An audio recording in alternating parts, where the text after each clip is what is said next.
नमस्कार बच्चों, कैसे हैं आप सब। आशा करती हूँ आप सभी अच्छे होंगे, स्वस्थ होंगे, खुश होंगे और अपनी पढ़ाई भी अच्छे से कर रहे होंगे। तो जैसा कि आप सभी जानते हैं, मैं हूँ आपकी हिंदी की अध्यापिका और मैं स्वागत करती हूँ आप सभी का आईसीटी वर्चुअल क्लासरूम में। और आज हम यहाँ पर एकत्रित हुए हैं पढ़ने के लिए क्लास 11th की हिंदी। क्लास 11th की हिंदी में हम अपने पिछले सेशन से पढ़ रहे हैं निबंध लेखन, यानी कि किस तरह से आप एक अच्छा और एक प्रभावशाली निबंध लिख सकते हैं अपने एग्जाम में। क्या क्या जरूरी बातें होती हैं निबंध लिखते वक्त, वो सारी बातें आपने यहाँ पर आप सीख रहे हैं। और आज भी हम अपने इसी टॉपिक को कंटिन्यू करेंगे। तो आज कुछ और नई बातें आप सीखेंगे इस बारे में। तो आप सभी रेडी हो जाइए बिल्कुल अपनी कॉपी पेन पेंसिल लेकर, क्योंकि कुछ जो चीजें होती हैं वो आपको नोट डाउन भी करनी होती हैं, कुछ बातें जो आपको नोट डाउन करनी होती हैं, जो आपके लिए समझने के लिए, पढ़ने के लिए आपके बहुत ज्यादा जरूरी होती हैं। तो हम चलते हैं स्मार्ट बोर्ड की तरफ, शुरू करते हैं आज का सेशन। सभी बच्चे ध्यान पूर्वक पढ़ेंगे और समझने का प्रयास करेंगे। निबंध लेखन के विषय में हम कुछ महत्वपूर्ण बातें अपने पिछले सेशन में जान चुके हैं। तो जिसमें से अपने यहाँ पर आता है कि निबंध अर्थात अच्छी तरह से बांधा हुआ, यानी कि छात्रों में जब हम किसी भी लेखन क्षमता को जब हम विकसित करना चाहते हैं, तो इसीलिए हमने निबंध को पाठ्यक्रम में रखा है, निबंध को अपने पाठ्यक्रम का एक हिस्सा बनाया है, ताकि छात्र अच्छे से निबंध को लिखना समझ जाए। क्योंकि हमने यहाँ पर बताया था कि जो निबंध है वो क्या है, हिंदी साहित्य में एक सबसे बड़ी कला मानी जाती है निबंध की। आप देखते होंगे, आपने कई चैप्टर्स आपके जो ऐसे हैं वो निबंध विधा में लिखे जाते हैं, जिनको आपको पढ़ाया जाता है। और आप देखते हैं किस तरह से उसमें एक एक चीज जो होती है उसको किस तरह से बताया जाता है, किस तरह से एक्सप्लेन उसको किया जाता है। तो हमने यहाँ पर निबंध से संबंधित कुछ बातें आप लोगों को बताई थी कि एक अच्छा निबंध कैसे लिखा जाता है।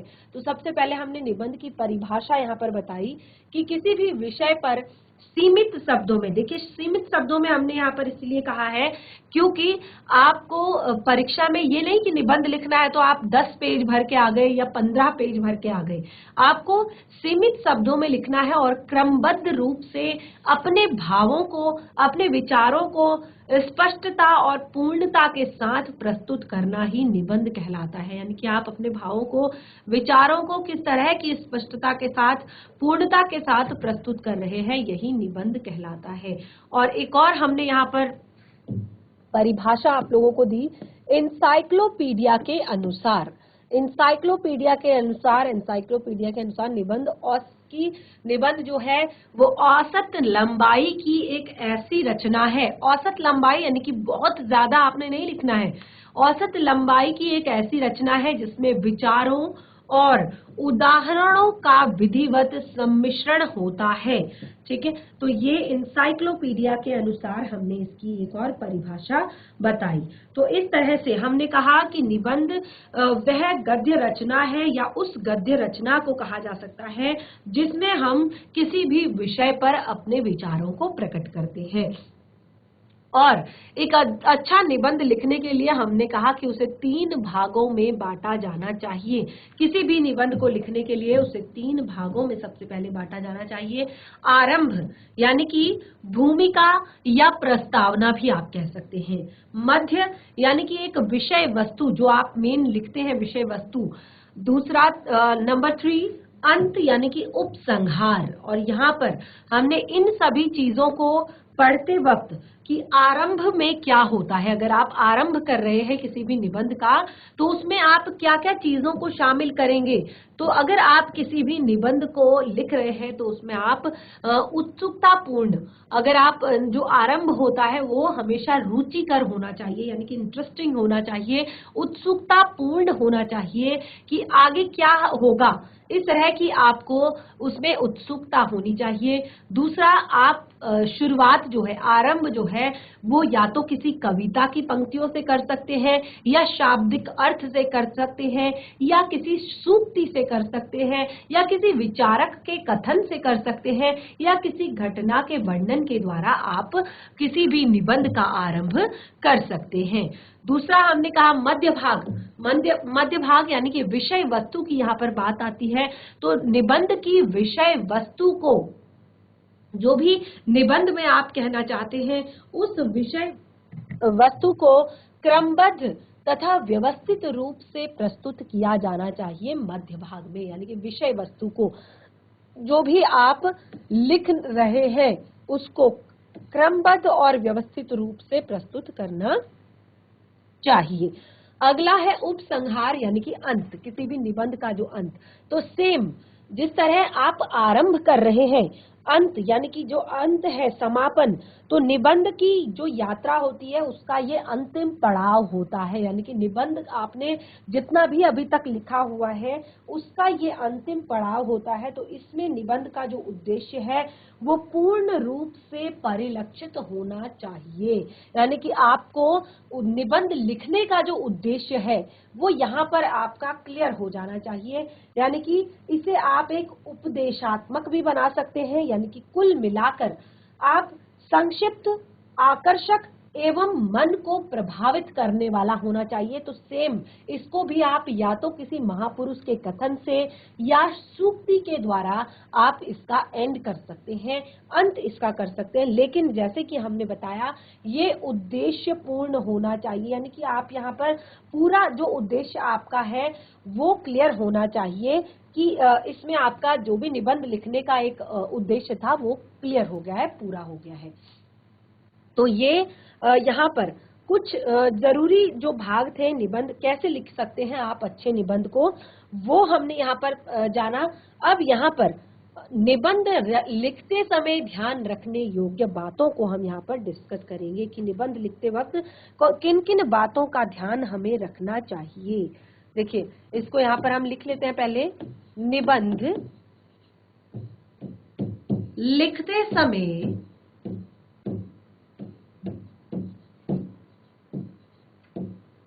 ध्यान रखने योग्य बातें। निबंध लिखते समय निबंध लिखते समय ध्यान रखने योग्य बातें। जो निबंध लिखते समय आपको बातें ध्यान रखनी है वो हम यहाँ पर कुछ बातें बताएंगे।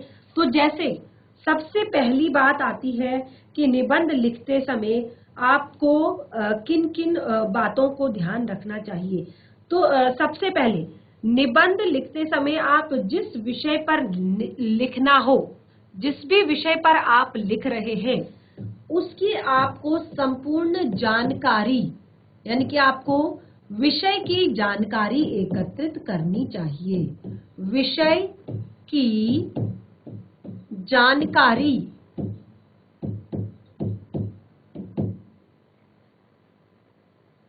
एकत्रित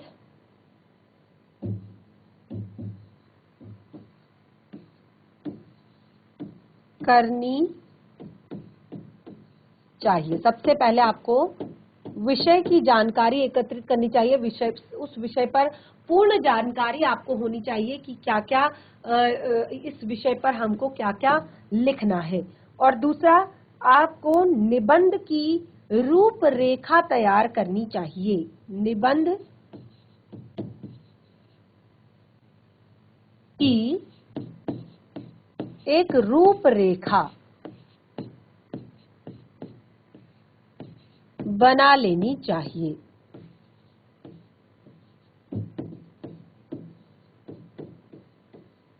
एक निबंध की आपने रूपरेखा पहले से बना के रख लेनी चाहिए कि किस तरह का आपने निबंध लिखना है।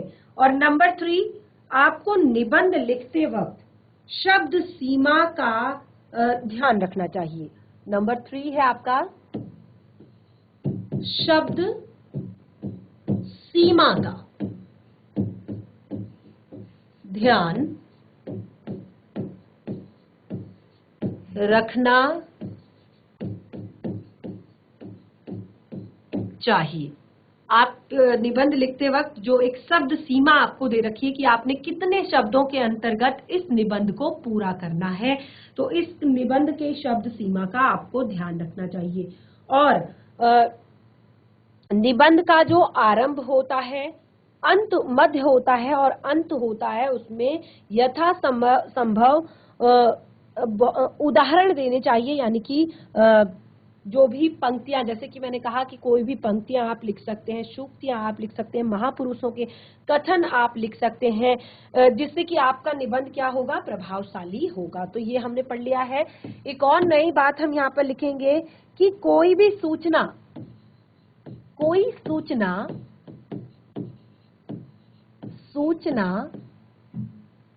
गलत नहीं होनी चाहिए।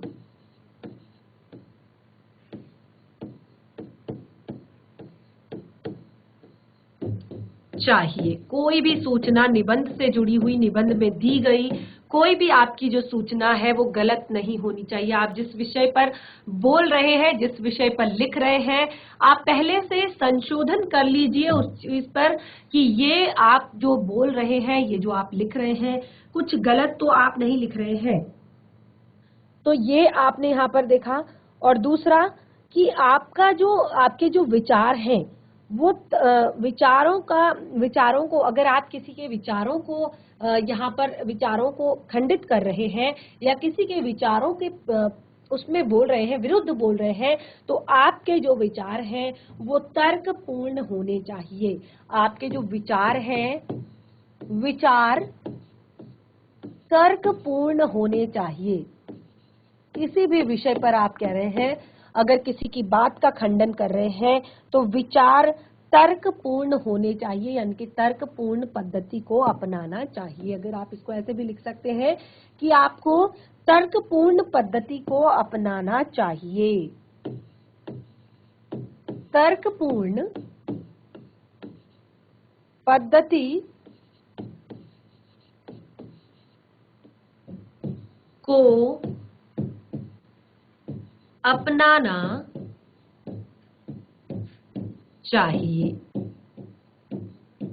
तर्कपूर्ण पद्धति को अपनाना चाहिए। अगला है कि वर्तनी तथा विराम चिन्हों का प्रयोग सावधानी से करना चाहिए।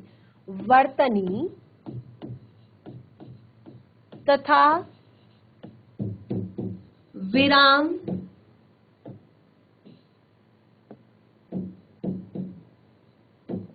चिन्हों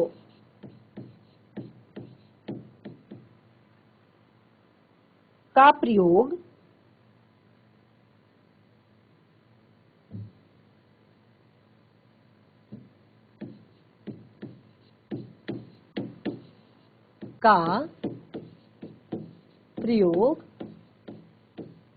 सावधानी पूर्वक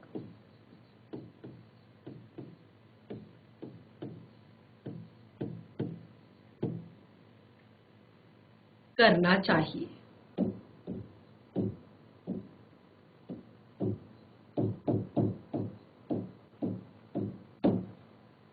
जो वर्तनी है तथा विराम चिन्ह है, इनका प्रयोग आपको सावधानी से करना चाहिए।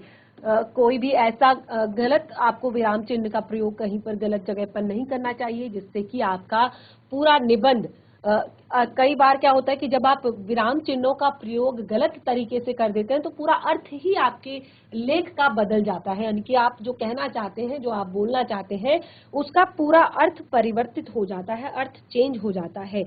तो इसलिए आपको यहाँ पर इससे आपकी जो भाषा है वो हमेशा अस्वाभाविक हो जाती है, यानी कि अगर आपका निबंध कोई पढ़ रहा है तो उसके प्रवाह में बाधा आ जाती है, वो पढ़ नहीं पाता है, कि चीजें समझ नहीं उसको आती हैं। और आपका सबसे मेन तो है कि आपकी जो भाषा है वो अस्वाभाविक हो जाती है। ऐसा लगता नहीं है कि आपने कुछ आप बताने का प्रयास कर रहे हैं, कुछ कहने का आप प्रयास कर रहे हैं, तो भाषा आपकी अस्वाभाविक हो जाती है।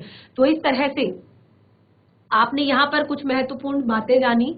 सबसे पहले कि निबंध की जानकारी आपको, विषय की जानकारी आपको एकत्रित कर लेनी चाहिए जिस विषय पर आप निबंध लिखना चाहते हैं, और आपको पहले ही रूपरेखा बना लेनी चाहिए एक निबंध की। आप किस तरह से उसमें क्या क्या चीजें आप लिखेंगे, क्या क्या चीजें आप उसमें ऐड डाउन करेंगे। और दूसरा, शब्द सीमा का आपको ध्यान रखना है। जो जितनी आपको शब्द सीमा दी गई है उसके अंतर्गत आपने निबंध लिखना है। कोई भी सूचना आपकी गलत नहीं होनी चाहिए। सूचना, बात जो है, अगर आप किसी चीज का विरोध कर रहे हैं, किसी चीज का खंडन कर रहे हैं, किसी दूसरे व्यक्ति के विचारों का अगर आप खंडन कर रहे हैं, तो आपकी बात हमेशा तर्कपूर्ण होनी चाहिए। यानी कि आपने बात को क्लियर करने के लिए तर्कपूर्ण पद्धति को अपनाना चाहिए। वर्तनी और विराम चिन्हों का प्रयोग सावधानी पूर्वक करना चाहिए। तो ये कुछ महत्वपूर्ण बातें हमने यहाँ पर जानी। अब देखिए, ये सारी चीजें हमने पढ़ ली कि एक यहाँ पर आता है निबंध लेखन, और दूसरा आपका आता है अनुच्छेद।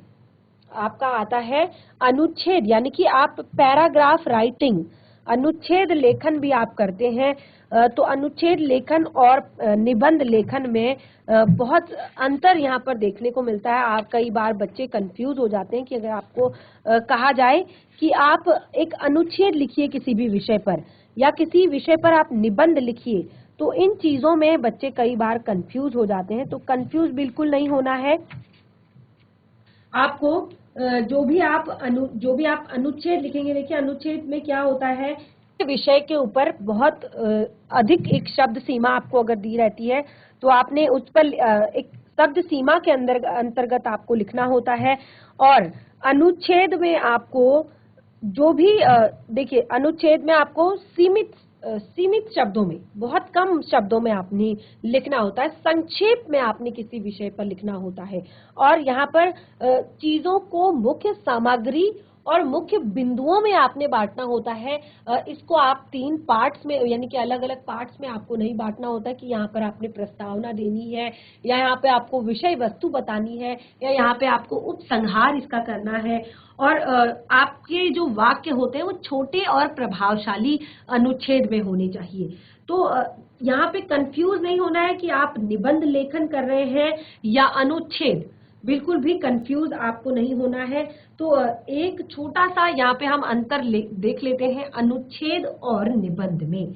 ठीक है, तो अनुच्छेद और निबंध में हम यहाँ पर अंतर लिखेंगे। अनुच्छेद का अर्थ है पैराग्राफ राइटिंग, और निबंध में अंतर, अनुच्छेद और निबंध। कई बार बच्चे कंफ्यूज हो जाते हैं में अंतर। तो जैसे कि मैंने कहा, अनुच्छेद यानी कि पैराग्राफ, ठीक है, और निबंध यानी कि ऐसे।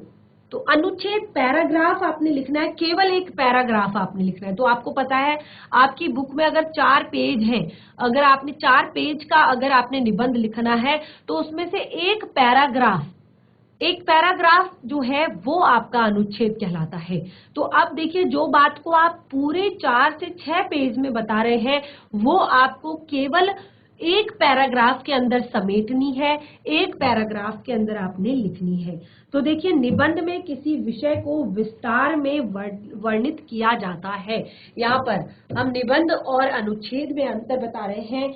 निबंध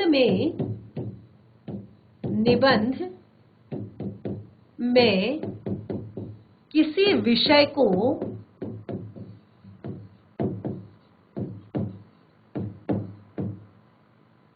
विस्तार में वर्णित किया जाता है। विस्तार में वर्णित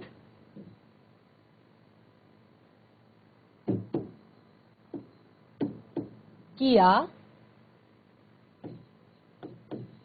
जाता है। ठीक है, जबकि अनुच्छेद में विषय का सार लिखा जाता है।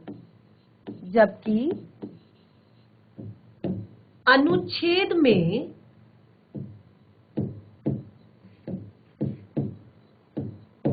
विषय का सार, केवल सारांश, सार लिखा जाता है।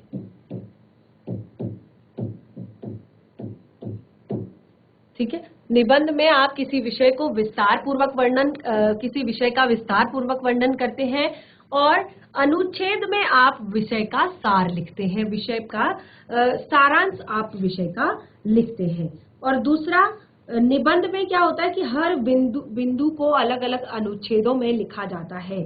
जैसे मैंने क्या कहा कि आपको विषय वस्तु जब लिखनी होती है तो आप उसमें पैराग्राफ्स पे चीजों को लिखते हैं, यानी कि एक बार आप एक बिंदु को क्लियर करते हैं, उसके बाद आप पैराग्राफ चेंज करते हैं, फिर आप दूसरे बिंदु को लिखते हैं, दूसरे पॉइंट को आप लिखते हैं।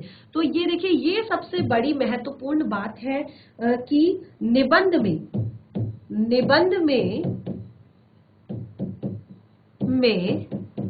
हर बिंदु, यानी कि जो भी आप टॉपिक ले रहे हैं, हर बिंदु को अलग अलग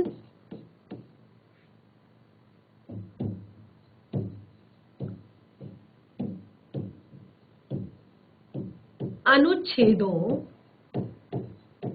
यानी कि पैराग्राफ्स में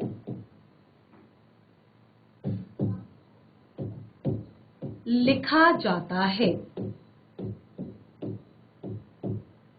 निबंध में हर एक बिंदु को अलग अलग अनुच्छेदों में लिखा जाता है, जबकि अनुच्छेद में संपूर्ण विषय को एक ही अनुच्छेद में लिखा जाता है। यानी कि जब आप पैराग्राफ लिखते हैं तो पूरे विषय को एक ही अनुच्छेद में लिखते हैं, एक ही पैराग्राफ में लिखते हैं, जबकि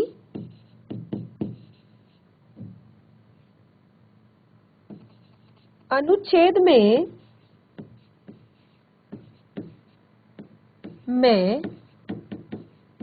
संपूर्ण विषय को, यानी कि पूरे टॉपिक को, विषय को एक ही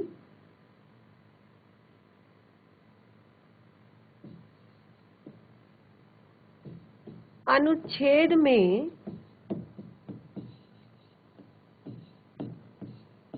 लिखा जाता है। ठीक है, जबकि अनुच्छेद में संपूर्ण विषय को एक ही अनुच्छेद में लिखा जाता है।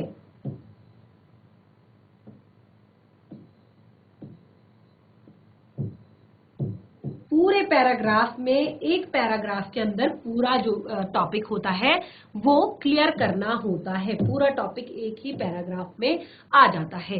तो इस तरह से ये कुछ अंतर हमने यहाँ पर बताए। और दूसरा कि जो निबंध होता है उसमें आप बहुत सारे अलग अलग एग्जाम्पल देख सकते हैं।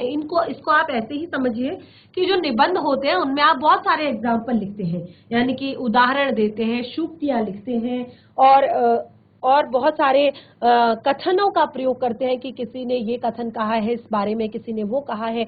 लेकिन अनुच्छेद में प्रायः ऐसा नहीं होता। अनुच्छेद की जो भाषा होती है वो आपकी सीधी और सरल भाषा होती है, स्पष्ट शब्दों में आप किसी चीज को बताते हैं, किसी बात को आप बोलते हैं।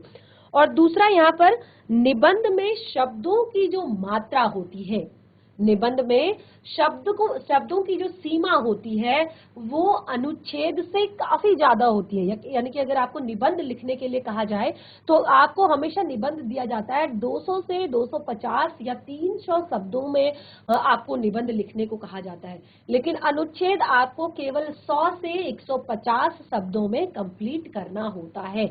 आपको 100 से 150 शब्दों में अनुच्छेद लिखना होता है। निबंध आपका 250, 300, 400, 500 शब्दों तक आप निबंध लिख सकते हैं। तो ये कुछ अंतर यहाँ पर अनुच्छेद और निबंध में आपको क्लियर कराए। अब यहाँ पर एक और बहुत ही ज्यादा महत्वपूर्ण आपका टॉपिक आता है, निबंध के प्रकार। निबंध के प्रकार, निबंध के प्रकार। तो निबंध के कितने प्रकार होते हैं? देखिए, निबंध मुख्य रूप से 4 प्रकार के होते हैं। निबंध मुख्य रूप से 4 प्रकार के होते हैं। कौन कौन से 4 प्रकार के होते हैं एक बार हम यहाँ पर देख लेते हैं। सबसे पहला वर्णनात्मक वर्णात्मक वर्णात्मक निबंध,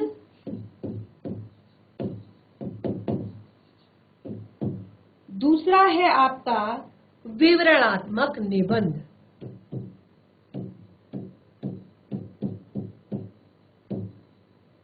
विवरणात्मक निबंध, तीसरा है आपका विचारात्मक निबंध।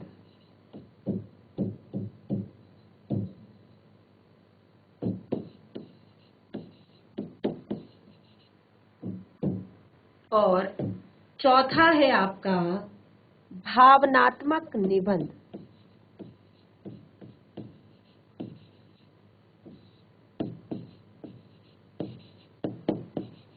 ध्यान पूर्वक समझिएगा, 4 प्रकार के आपके निबंध होते हैं।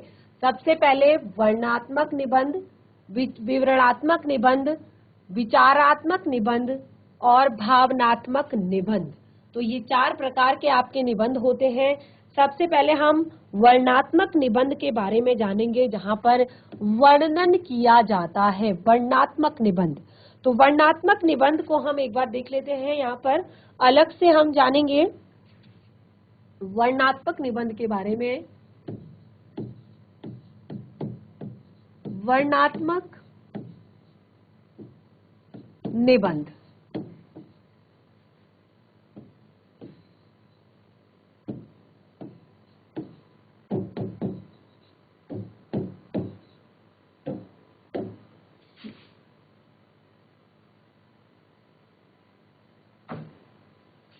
तो देखिए, जब क्या होता है कि जब आप देखी सुनी वस्तुओं का, किसी भी वस्तु को जब आप देखते हैं, सुनते हैं, तो उनके बारे में जब आप वर्णन करते हैं, उनका वर्णन जब आप करते हैं, तो ये चीज वर्णनात्मक निबंध कहलाती है। यानी कि आपने उन चीजों का वर्णन किया है, आपने उन चीजों का बखान किया है।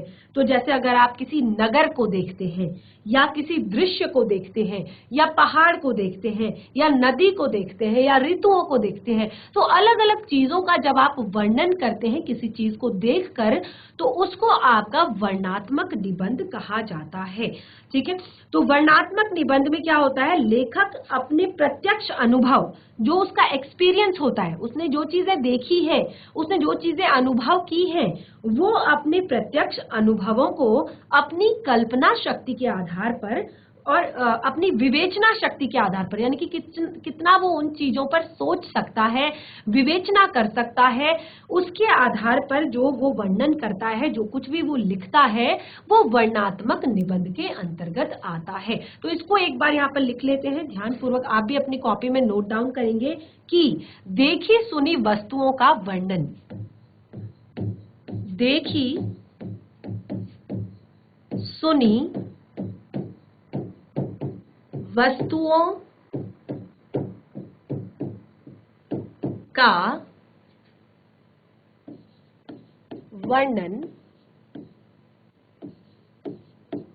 वर्णनात्मक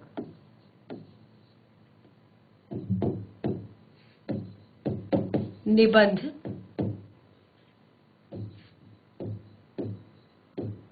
कहलाता है।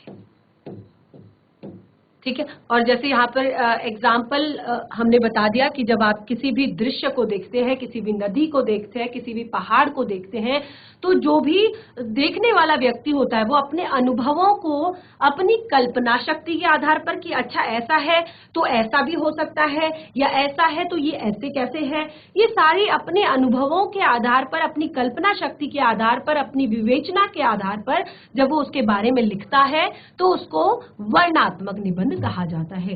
नंबर 2 हमने यहाँ पर बताया आपका विवरणात्मक निबंध। तो क्या होता है विवरणात्मक निबंध? देखिए, नाम से ही पता चल रहा है कि क्या हो सकता है विवरणात्मक निबंध के अंदर।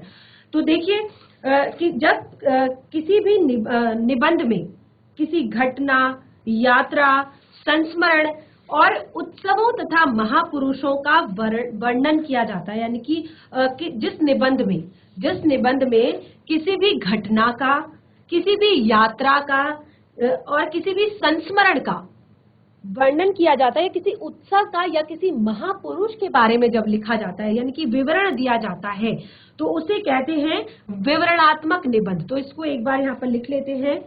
इस प्रकार के निबंध के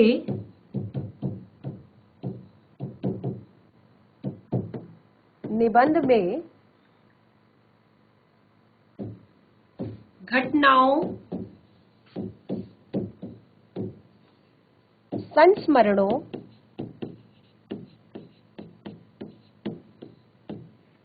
उत्सवों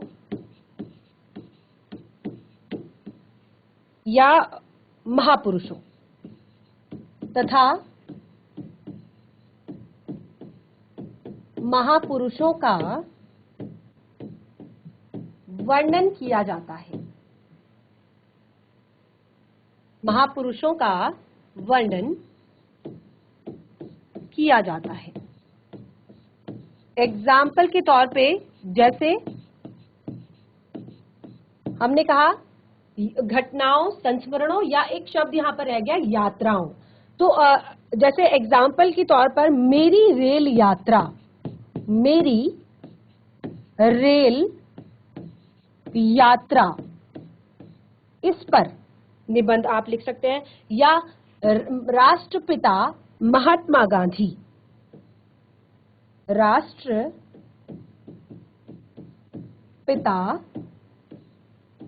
महात्मा गांधी।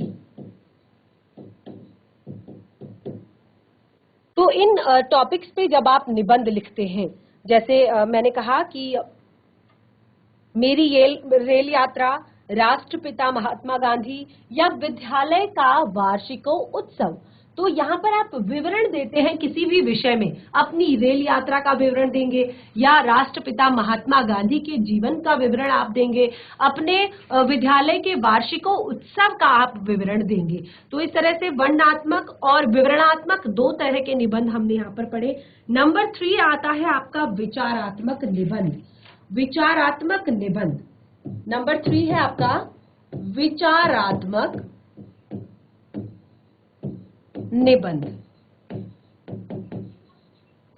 तो विचारात्मक निबंध क्या होता है?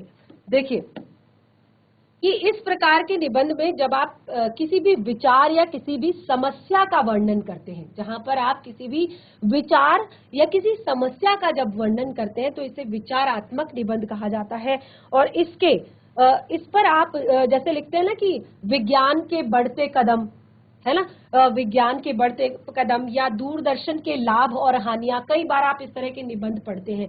तो आप किसी भी चीज पर विचार कर रहे हैं, जैसे महंगाई, अगर आप बढ़ती महंगाई, इस पर अगर आप निबंध लिख रहे हैं, या बढ़ता आतंकवाद, इस पर आप निबंध लिख रहे हैं, तो आप पहले चीजों पर विचार कर रहे हैं, सोच रहे हैं कि हाँ यार महंगाई बहुत बढ़ रही है, और उस चीज पर आप विचार कर रहे हैं, तब आप निबंध लिख रहे हैं। तो ये आपका विचारात्मक निबंध है। या आप लिख रहे हैं विज्ञान के बढ़ते कदम, तो आप विज्ञान के जो विज्ञान का फैलाव हमारे आसपास हो रहा है, हर चीज में हमें विज्ञान की तरक्की दिखाई दे रही है, विज्ञान दिखाई दे रहा है, तो उस पर आप विचार कर रहे हैं और तब जाकर आप उसका विवरण दे रहे हैं, उस पर निबंध लिख रहे हैं। तो ये आपका विचारात्मक निबंध के अंतर्गत आता है। नंबर 4 आता है आपका भावनात्मक निबंध। भावनात्मक निबंध, भावनात्मक निबंध जैसे कि किसी भी निबंध में जब आप सूक्तियों आदि पर निबंध लिखते हैं, जैसे किसी भी सूक्ति पर आप निबंध लिखेंगे, या किसी भी जो भी आपको भावनात्मक चीजें, कविता पर या किसी भी कहानी पर आप निबंध लिखते हैं, तो वो आपका भावनात्मक निबंध के अंतर्गत आता है। तो बच्चों, इस तरह से हमने निबंध लेखन से संबंधी यहाँ पर सारी जानकारियां आप लोगों को दे दी है। आशा करती हूँ कि आपको ये बहुत अच्छा सेशन लगा होगा, क्योंकि बहुत ही जरूरी और बहुत ही ज्यादा इंटरेस्टिंग चीजें हमने इसमें पढ़ी हैं, और आपने निबंधों के प्रकार भी यहाँ पर जाने, जो कि बहुत ही ज्यादा महत्वपूर्ण है, क्योंकि अक्सर हम इन चीजों पर ध्यान नहीं देते और केवल अगर हमें कुछ टॉपिक दिया जाता है और उस पर हम निबंध लिखना शुरू कर देते हैं। अगर हमें निबंधों के प्रकार पता है कि कौन सा टाइप का निबंध आपको दिया गया है, तो अगर आप उस पर उसी तरह से लिखेंगे तो आपका निबंध और भी ज्यादा प्रभावशाली होगा। तो आज का सेशन हमारा यहीं पे समाप्त होता है। हम मिलेंगे अपने नए सेशन में एक नए टॉपिक के साथ। तब तक के लिए धन्यवाद। आपका दिन शुभ हो।